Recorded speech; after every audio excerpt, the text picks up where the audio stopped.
इस न्यूज के प्रायोजक हैं Balaji academy, PSC coaching centre, पड़ाव चौक, मुंगेली।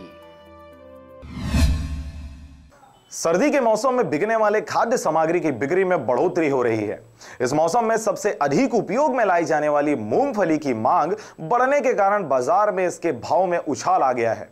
नवरात्रि के चलते एक सप्ताह की अवधि में फली की मांग बढ़ने के कारण थोक एवं खुदरा भावों में काफी उछाल आया है। जिले में मूंगफली की आवक मुंगेली के अलावा लोरमी, पथरिया, कुंडा, नवागांव, दामापुर क्षेत्रों में होती है।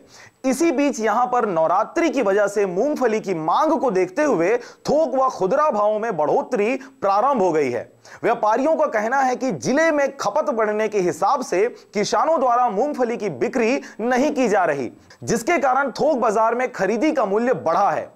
इसके साथ ही पिछले वर्ष की अपेक्षा इस वर्ष मूंगफली की खेती कम हुई है, जिसकी वजह से नियमित आपूर्ति नहीं हो रही। मगर जैसे ही बाजार में इसकी मांग बढ़ने लगी, किसान बाजारों की ओर रुख कर रहे हैं व इसकी भावों में भी तेजी आ रही है। वहीं बाजार में भी मूंगफली की मांग निकलने से इसके भाव में प्रति किलो 10 से 15 रुपए तक की बढ़ोतरी हुई है। इसके साथ ही थोक भावों में 10 रुपए तक बढ़ोतरी हुई है। नवरात्रि के पहले मूंगफली 4 से 5,000 रुपए प्रति क्विंटल आ रही थी। अब मांग बढ़ने की वजह से 5,500 रुपए प्रति क्विंटल तक पहुंच गई है। वहीं खुदरा भाव में भी 10 से 20 रुपए तक प्रति किलो का भाव बढ़े हैं।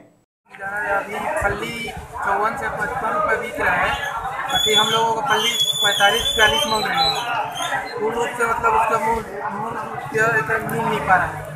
पहले 4,000, 3500, 3800 बिक रहा था फली, अब अभी नवरात्रि नाम से 5,000, 5200, 5500 बिक रहा है और व्यापारी लोगों को कोई तकलीफ नहीं। विनाश कुलमित्र की रिपोर्ट, आरजे रमजाजर।